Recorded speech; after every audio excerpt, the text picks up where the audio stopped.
예수 믿으면서 좀 스트레스를 안 받고 살고 싶은데 역으로 될 때가 참 많아요. 그죠? 교회 나오면서 스트레스가 사라져야 되는데 스트레스가 더 쌓일 때가 있고, 그죠? 또 예수님과 상대하면서 내 모든 짐과 수고하고 무거운 자들아 다 나에게 오라, 내가 너희 짐을 져주겠다고 하셨으니까 내가 갖고 있던 스트레스와 부담감이 그냥 예수님 앞에 가면 다 떨어져야 맞는데 오히려 그런 스트레스 가운데 더 들어갈 때가 많이 있다는 얘기죠. 아니에요, 여러분? 저만 그런가요?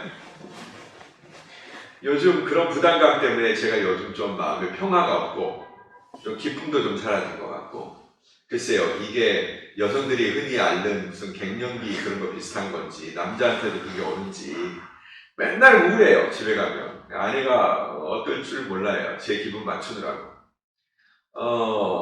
어떨 때는 베란다 가서 먼 산만 이렇게 멍 때리고 있기도 하고, 자꾸 옛날 생각나고, 그 다음에 나를 화나게 했던 사람들 자꾸 막 머릿속에서 되뇌어지고, 좋은 일보다도 나쁜 일들이 훨씬 더 많이 생기는 것 같고, 뭐 이렇습니다. 내가 예수 믿는 사람이고 목사인데 왜 이런 감정에 휘둘리고 영향을 받나? 그런 생각하면서 호이 사단아 물러가라 뭐 이렇게 해보지만, 그런데 오늘 아침에 안개처럼 꽉 나를 누르고 있는 그런 어떤 음습한 그런 기분들을 이렇게 해소하기가 어려운 것 같아요. 주님, 저 목사입니다. 저는 성도들한테 기쁨을 전달해야 돼요. 항상 기뻐하라고 하셨고, 주님의 그 하늘나라의 뜨거운 에너지를 전달해야 되는 목사인데 제가 이렇게 차갑고 냉랭해야 되겠습니까? 제가 이렇게 주님께 호소하기도 해요. 예, 집사님 제가 기도했어요. 예. 자, 그런데 그 기쁨이 좀 제가 여러분들을 100도로 데피려면 제가 200도는 돼야 되잖아요. 200도만 돼갖고 되겠어요? 여기가 뭐 10명 훨씬 이상 있으니까. 여러분들이 0도라면 여러분들 100도 정도로 높이려면 제가 막 1000도 정도는 뜨거워야 되지 않겠습니까? 근데 용광로처럼 막 그냥 끓어오르기보다는 저도 이렇게 식어 있는 거예요. 그게 도대체 뭘까? 그럼에도 불구하고 그것이 나에게 부담이 되고 있고 힘든 이유가 뭘까? 왜 뭐 사람이 기분에 따라서 안 좋을 수도 있고 좋을 수도 있고 그렇게 생각해보니 너무 쉽잖아요. 근데 그래서는 안 된다라는 부담감이 막 그냥 제 안에 있는 거예요. 어떻게든지 막 용을 쓰고 거기서 벗어나고 싶은 거죠. 뭐냐면 일종의 차별성입니다. 이 차별성이 있어야 설득력이 있어요. 여러분, 목사가, 물론 여러분들이 목사를 얼마나 어떻게 생각하시는지 모르겠습니다만은 아주 뭐 특별하다고 하면 한없이 특별하고, 그 다음에 여러분과 똑같다고 하면 한없이 똑같은 그런 존재들이거든요. 그런데 성도들은 목사에게 차별성을 기대하고, 그 다음에 그 차별성 때문에 목사의 말을 들어요. 그죠? 목사가 하는 설교와 목사가 하는 기도에 여러분들이 어느 정도의 권위를 부여하고 있는 것을 알고 있습니다. 그러면 목사에게 차별성이 있어야 돼요. 은혜도 차별성이 있어야 되고, 삶도 차별성이 있어야 되고, 언어와 생각과 말하는 행동거지가 차별성이 있어야 되죠. 여러분과 똑같다면 제가 뭘 가지고 여러분들에게 설득력을 발휘할 수 있겠어요? 똑같이 여러분들이 목사에게 그렇듯이 사실 우리가 세상에게 여러분들이 똑같이 그렇습니다. 우리 또한 차별성을 가져야 되는 거예요. 따라합시다. 차별성이 곧 설득력이다. 누군가가 나하고 전혀 똑같은데 다르지 않는데 나에게 어떤 설득을 할 수는 없어요. 뭔가 실력이 뛰어나거나 어마어마한 발견을 했거나 뭐 이래야 아주 특별한 생각을 갖고 있어야 설득력이 있고 호기심이 갑니다. 그런데 우리가 차별성이 없으면 세상 어느 누구도 우리의 말에 귀를 기울여주지 않아요. 목사님 상관없어요. 저는 세상 사람들이 우리의 말에 귀를 기울여주지 않아도. 이렇게 얘기하신 분이 계세요? 근데 그렇게 얘기하신 분은 뭐냐면 전도를 포기하신 분이에요. 우리가 전도를 포기하지 않는다면 우리가 차별성을 포기할 수가 없어요. 그런데 우리는 전도의 사명을 가지고 있잖아요. 그러면 내가 차별성을 포기했다라는 얘기는 내게 부여된 전도의 사명을 포기했다라는 얘기와 거의 같은 얘기다라는 것입니다.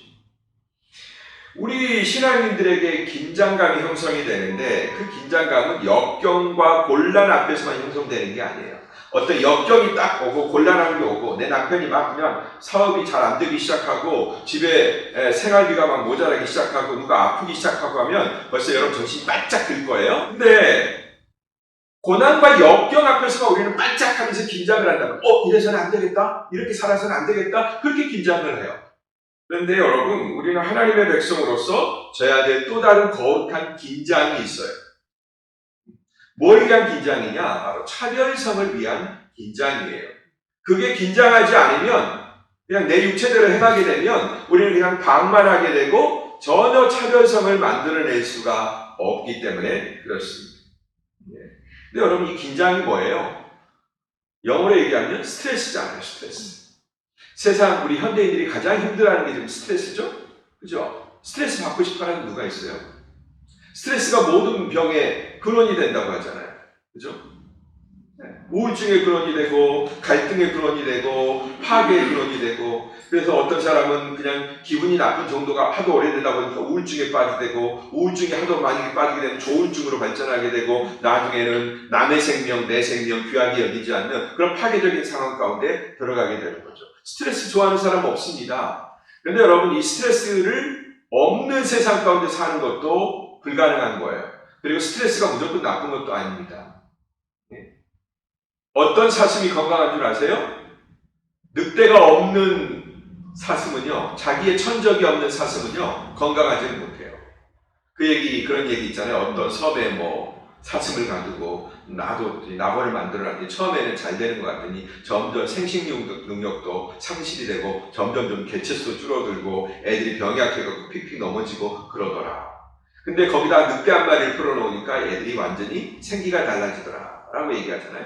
적당한 스트레스는 우리의 삶에 필요합니다.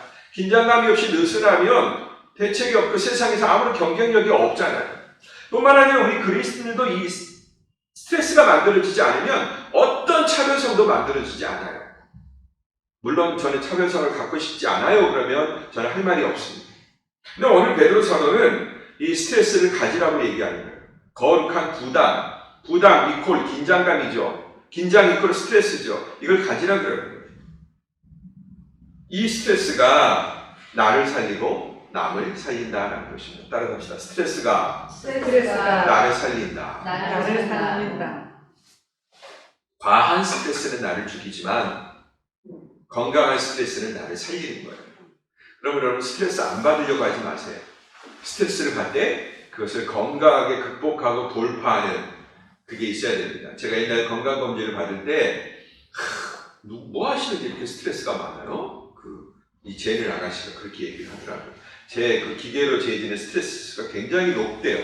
근데요, 다행인 건 이 아저씨 이 스트레스를 해소하는 능력도 높으시네요. 그러더라고요. 그래서 이거 다행입니다. 그랬어요, 제가. 여러분, 그래야 돼요. 근데 우리의 영적 건강이 좀 허물어지면 이 스트레스를 해소하는 능력이 현저히 고갈되게 됩니다. 자, 오늘은 그 스트레스를 제가 여러분에 대해서 3가지 스트레스에 대해서 거룩한 부담에 대해서 말씀드리고 싶어요. 오늘 베드로 사도가 얘기한 게 그거예요. 첫 번째, 정욕을 멀리하라입니다.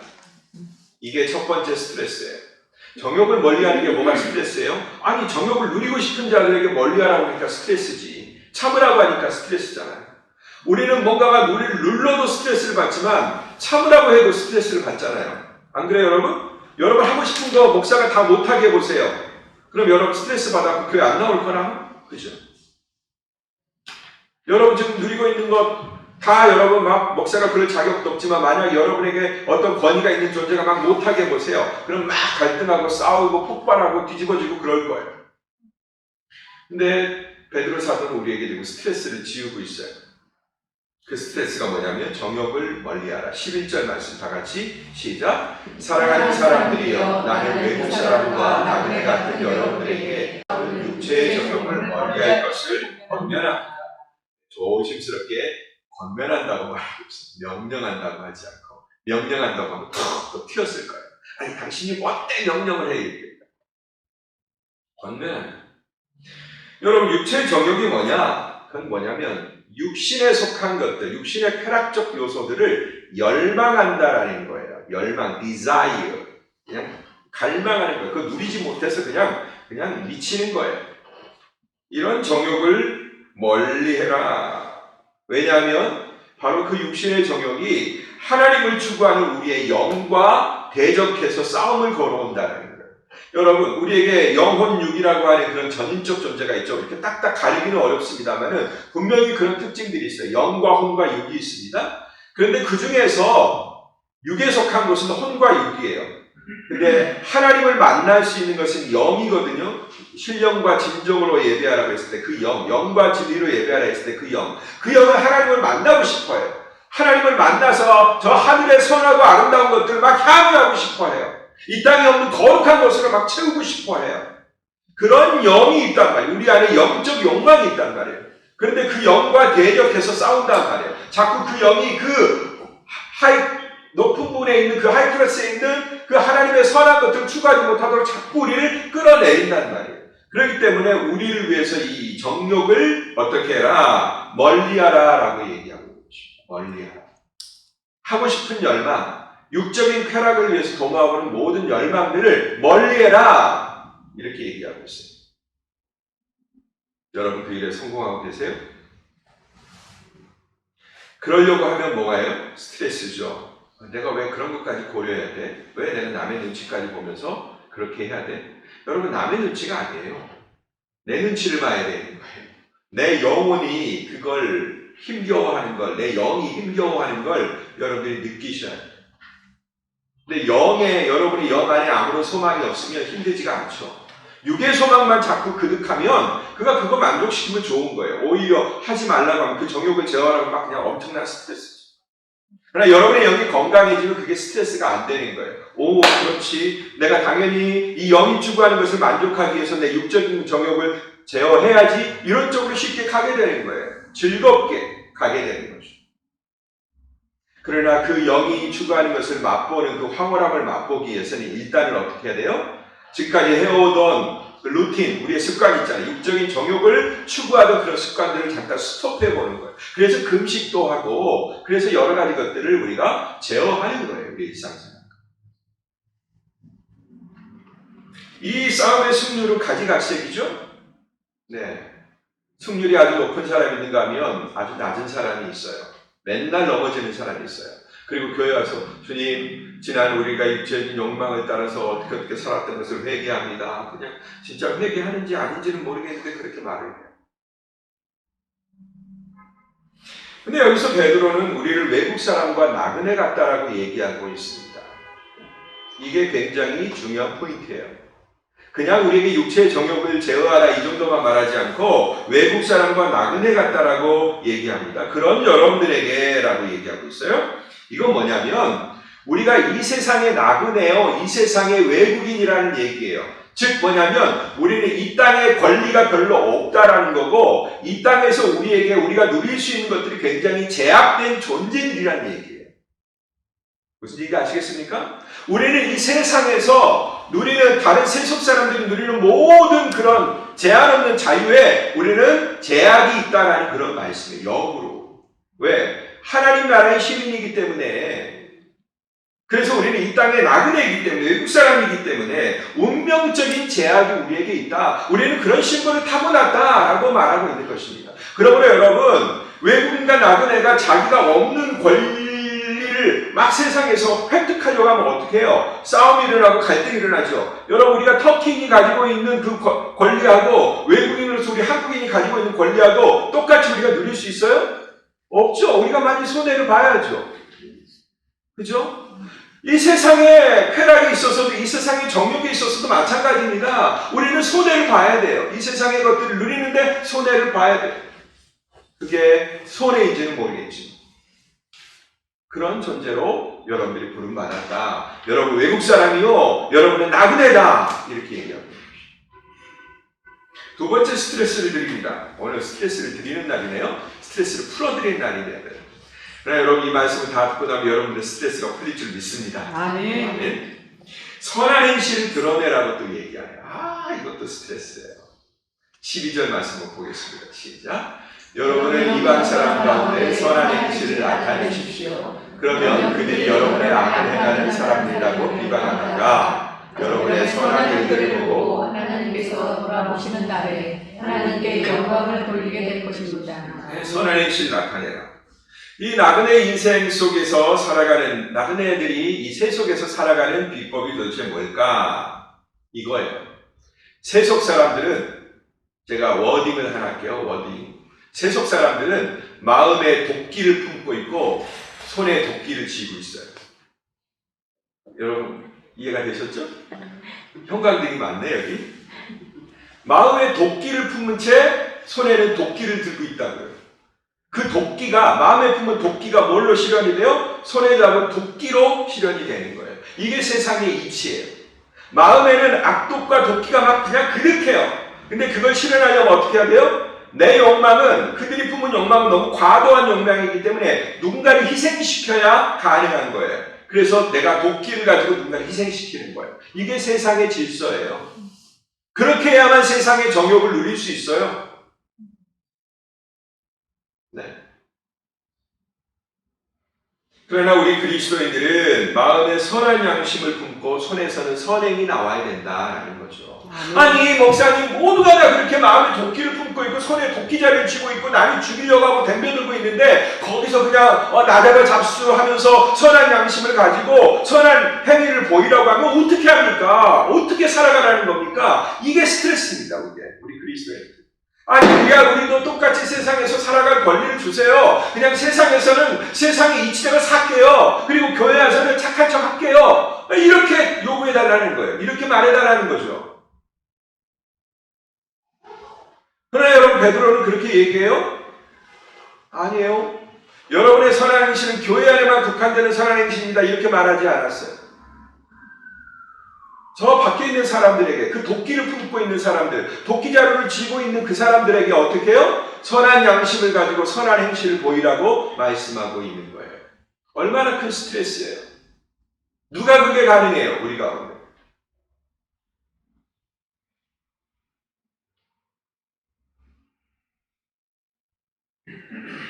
근데 세상 사람들은 우리가 그들이 전혀 예상할 수 없는 능력이 우리 안에 있다라는 것을 보여줄 때 놀라는 거예요.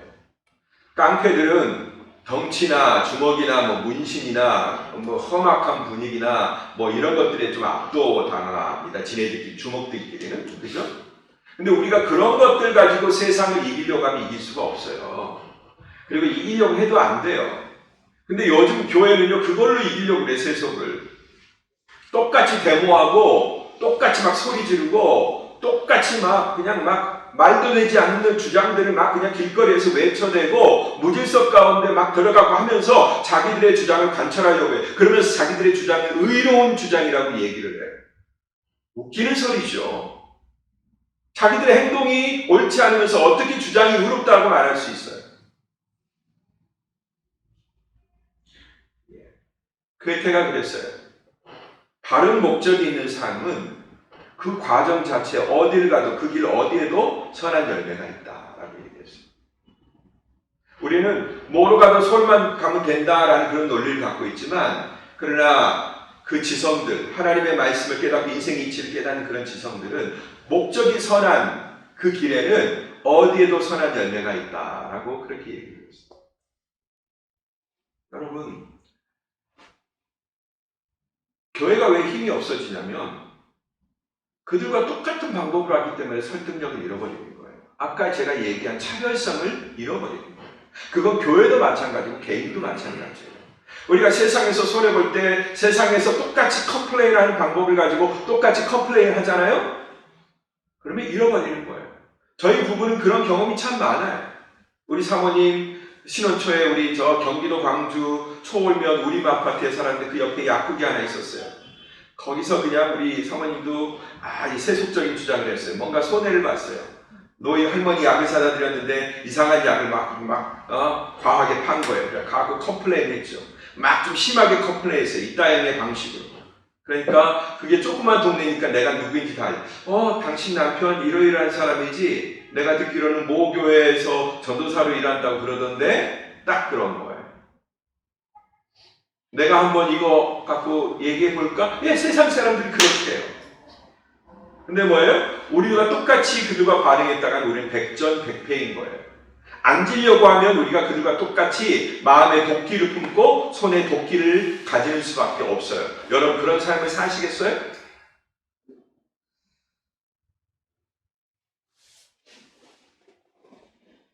여러분 적어도 세속인들은 신자들이 자기들과 다른 능력을 가졌다고 여겨질 때 그 앞에서 좀 머뭇머뭇하거나 존중하려고 하거나 그렇게 한다라는 거죠. 예. 그리고 그 중에 하나님께 호기심을 갖는 사람들이 나와요. 하나님께 영광을 돌리는 사람들이 나와요.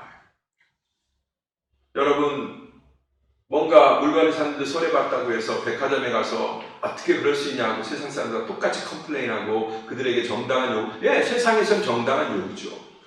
그러나 손해보려고 하지 않잖아요? 그러면 결코 그들도 우리 앞에서 손해보려고 하지 않습니다. 설득당하지 않습니다. 우리가 주려고 하는 것들에 대해서 가치를 부여하지 않습니다. 자, 이제 세 번째 스트레스를 말씀드릴게요. 이게 굉장히 조금 어려운 부분인데 세 번째 스트레스는 제도에 순복하라라는 그런 얘기입니다. 다 같이 읽겠습니다. 시작. 주를 위해 사람의 모든 제도에 순복하십시오. 권세를 가진 왕에게 14절 시작. 또한 악을 행하는 사람들을 징벌하고 선을 행하는 사람들을 칭찬하기 위해 왕이 보낸 총독들에게 순복하십시오. 15절까지요. 선을 행해 어리석은 사람들의 무식한 말을 잠잠하게 하는 것이 하나님의 뜻이기 때문입니다. 사람의 모든 제도에 순복하라. 우리가 여러분 이 땅에 살다 보면 얼마나 불합리한 요소들이 많아요. 법적인 요소도 그렇고 법이 있다고 해도 제대로 집행되지도 않고 그 다음에 고무줄 늘어났다가 줄어들었다가 적용이 지 맘대로 이런 혼란한 사회에 살면 얼마나 불편합니까? 저는 그런 대표적인 사회에서 지금 세 군데나 살고 있어요. 중국 말도 못해요. 말도 못합니다. 온갖 거짓과 실수와 막 이런 그러면서 통제가 난무하는 거. 참 말 안 되는 이야기가 너무 많습니다. 여러분 터키는 양반이에요. 러시아 여기는 한술 더 떠요. 겉으로는 아주 서양의 좋은 체계와 질서를 탁 도입한 것 같지만 거기서 뭐 서류 한 장 받으려면요 아침 새벽에 갔다가 하루 종일 기다렸다가 아무 얘기도 못 듣고 돌아가야 되고 언제 나올지 모르는 서류를 위해서 또 가야 되고 내 돈 들이면서 그렇게 해야 돼요. 그리고 자기들은 사무실에서 맛있게 차 한 잔 마시면서 농담 따먹이 하면서 막 사람들이 밖에서 막 공도 부리면서 바쁜 거 안 한 것도 하지 않아요. 이 대국들은 좀 그런 기질이 있는 것 같아요. 터키에 와보니까 뭐 터키도 만만치는 않은 것 같아요. 그 얘기는 뭐 터키 이야기는 여러분들 훨씬 더 잘할 것 같아요. 그러나 여러분 굳이 소크라테스 악법도 법이다 이 말을 들먹이지 않아도 신자들 또한 이 사회에 이 세상에 우리의 육신을 의지하고 있기 때문에 땅과 이 땅의 법과 질서를 존중하고 그 땅에서 만든 제도에 순복해야 된다라는 것입니다. 권세자와 감독자, 왕과 관리들이죠. 법과 질서뿐만 아니라 법의 집행자들에게 순종해야 된다라는 따라합시다. 모든 공적 파워는 하나님으로부터 나온다. 심지어 악한 정권이라. 그건 우리는 그 섭리를 잘 몰라요. 악한 정권도 하나님의 질서 가운데서 지금 통제되고 있는 거예요. 그죠? 우리가 불필요하다고 여기는 많은 독을 가진 생물들이 세상에 존재하는 것처럼 여러분 모기가 없으면 얼마나 좋을까요? 뱀이 없으면 얼마나 좋을까요? 바퀴벌레가 없으면 얼마나 좋을까요? 쥐새끼가 없으면 얼마나 좋을까요? 그러나 그것들은 이미 다 존재하고 있죠? 존재하는 이유가 있는 것입니다. 우리가 다 알 수 없어요. 그렇다면 주를 대적하는 악법도 있는데 우리가 거기에는 어떻게 해야 되나? 어떻게 반응해야 되나? 하나님 순복하라고 그랬으니까 악법도 그냥 그대로 받아들여야 되나? 소크라테스는 그렇게 했어요. 악법을 받아들여서 독약을 자기가 먹었습니다. 근데 여러분 당연히 우리들은 상위법, 즉 하나님의 법에 따라서 악한 법에 저항을 해야 돼요.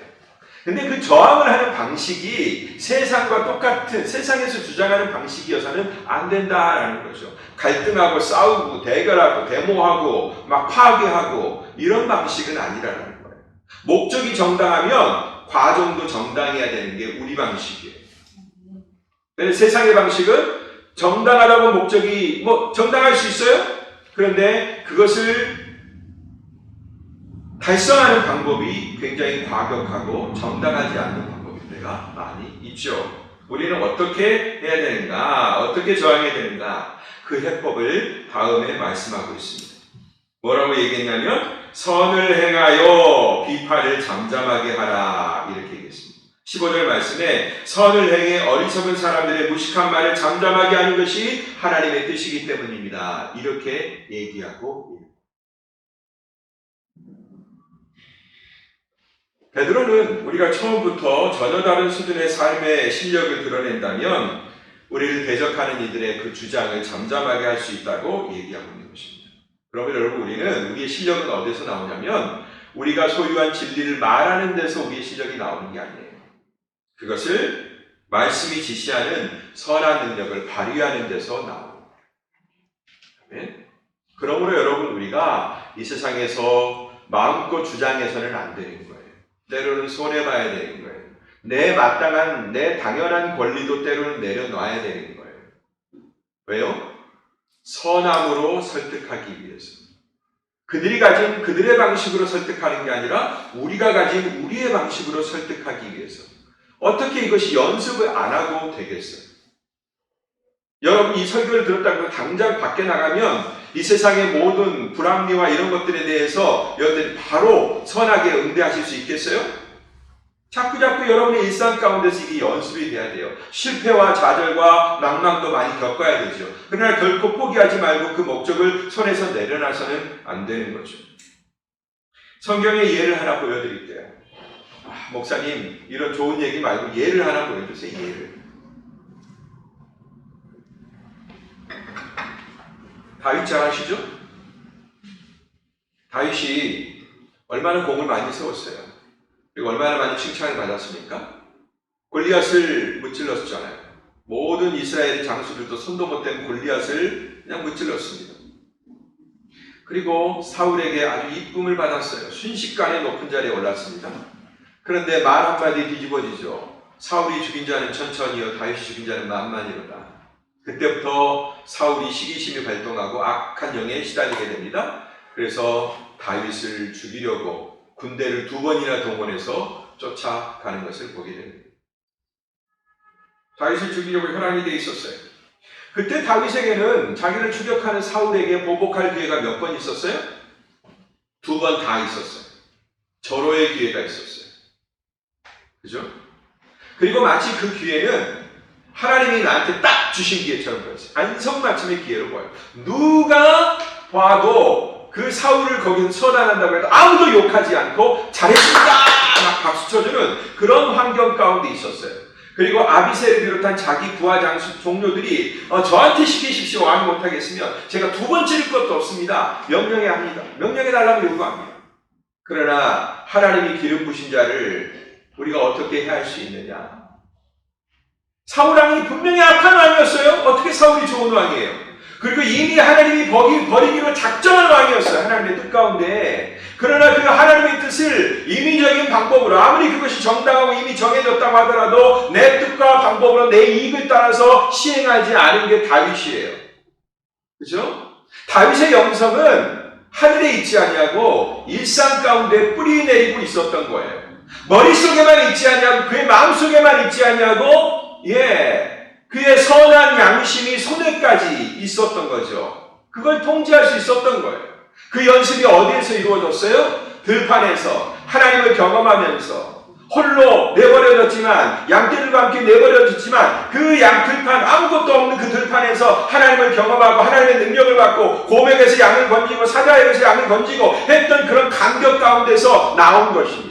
그러므로 여러분, 우리의 일상 가운데서 이 능력이 길러지지 않으면 우리는 저 바깥에 나가서 백전백패예요. 선한 능력이요? 웃기는 소리 하지 마세요. 어떻게 선한 능력이 나와? 연습도 안 했는데. 머릿속에서 그냥 개념만 갖고 나가면 됩니까? 그렇게 해야 되겠다 다짐만 하면 그렇게 됩니까? 해봐야 되는 거예요. 그리고 할 수 있는지 내가 확인해야 되는 거예요. 사자 입을 찢어봐야 되는 거예요. 곰의 발톱을 그냥 벌려서 양을 건져봐야 되는 거예요. 사울은 자기 악행을 울면서 후회했지만 결국 돌이키지 못했어요. 그죠? 사울이 후회 안 했던 게 아니에요. 다윗 앞에서 그 자비를 베풀어준 다윗 앞에서 막 엉엉 울면서 너는 의롭고 나는 악하다. 너는 의롭고 나는 악하다. 나는 네가 왕이 될 줄 안다. 그러면서도 끝까지 다윗을 죽이는 작업을 손에서 내려놓지 못해요. 손에 쥔 도끼를 내려놓지 못해요. 왜요? 연습 안 하니까. 연습이 뭐예요? 순종이에요. 순종을 해본 적이 없습니다.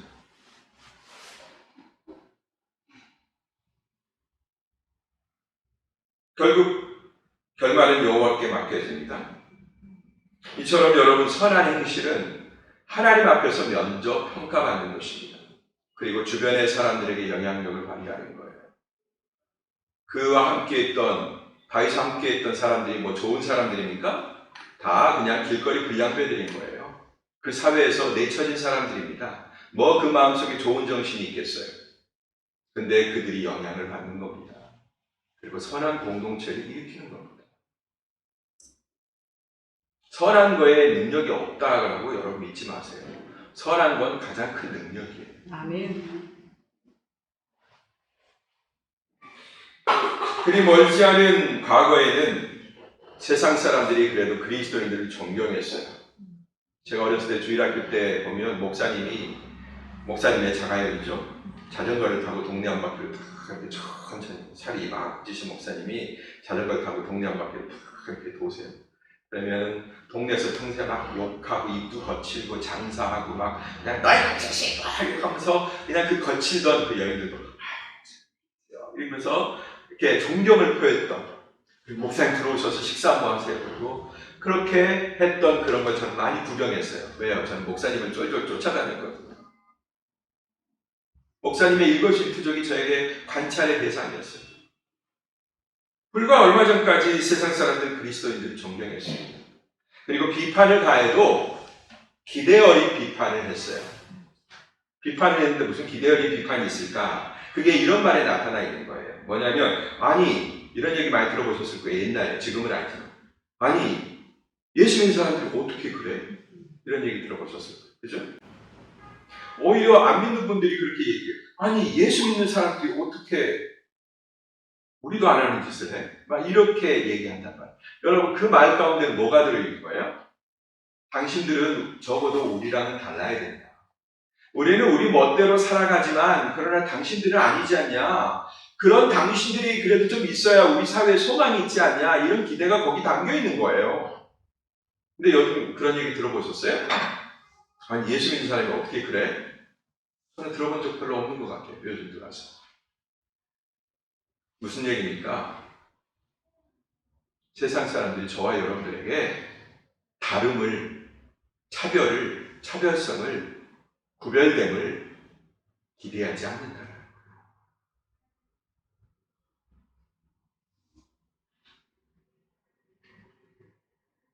기대하지 않아요. 기대해봤자 소용없다는 것을 너무나 많이 경험했기 때문에 그들도 우리랑 똑같고 아니 우리보다 오히려 더 뻔뻔하다라고 여기기 때문에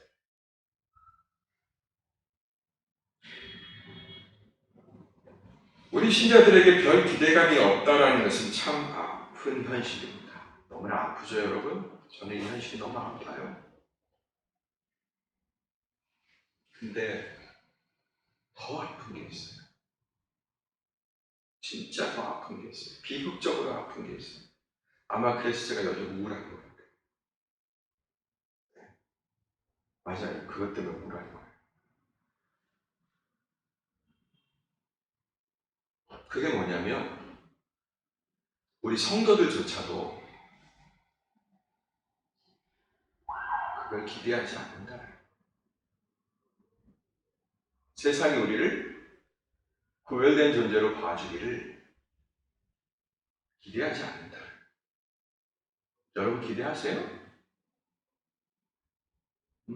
그들이 우리의 추구하는 걸 몰라서 그래. 그들은 그들대로 살고 우리는 우리대로 살 뿐이야. 네, 이렇게 생각하면 편하죠. 네. 그리고 이 세상에서는 누구도 그거 갖고 You are right. 당신을 틀렸다고 말할 사람 없어요 라고 할 거예요. 그러나 우리 주님은 그런 열망과 그런 바람이 우리 안에 없는 것을 바라보는 주님의 마음은 어떠실까요? 제 마음이 이렇게 우울합니다. 막 울고 싶은데 누가 건드리면 요즘 죽을 것 같아요. 제가.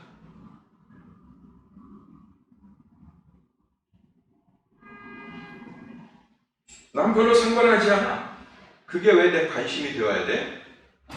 많은 그리스도인들이 교회 다닌다고 하는 많은 그리스도인들이 바로 이런 생각 속에 빠져 있는 거예요. 아니 세상 사람들이 왜 나한테 기대하게 만들어야 돼?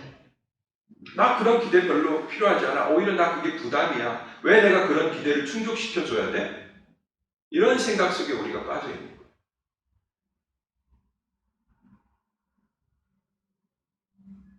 즉 하나님께 돌아갈 영광에 대해서 우리 성도들이 관심이 없는 것이에요. 제가 봐도 여러분 별로 없는 것 같아요. 솔직하게 말씀드립니다. 별로 없는 것 같아요. 그리고 제 안에도 그걸 막 부추기고 일으킬 만한 에너지도 별로 없는 것 같아요. 다 제 탓입니다. 그것을 위해서 감당해야 할 이 세 가지 스트레스를 우리가 치고 싶지 않기 때문에 스트레스가 무조건 싫은 거예요. 왜 그럴까요? 우리가 세상에서 받는 스트레스가 이미 너무 많기 때문이죠. 그런데 거기에다가 이런 스트레스까지 또 져야 돼? 라는 것 때문이죠. 여러분, 그런데 세상에서 받는 스트레스의 근본을 한번 찾아봅시다. 왜 스트레스를 받아요? 이 세 가지 스트레스를 안 받으려고 하기 때문에 받는 스트레스인 거예요. 이 세 가지 스트레스를 우리가 수용하잖아요? 정욕을 멀리하는 스트레스를 우리가 수용하고, 그 다음에 선한 행실을 하려고 하는 스트레스를 우리가 수용하고, 세상의 제도와 법에 순복하려고 하는 그 스트레스를 우리가 수용하고, 이 세상에서 하나님의 뜻을 구현하며 살아간다면 우리가 세상에서 받는 스트레스의 대부분은 사라질 거예요. 그러니까 우리는 진짜 감당해야 될 스트레스는 안 감당하고 감당할 필요가 없는 스트레스를 감당하고 있기 때문에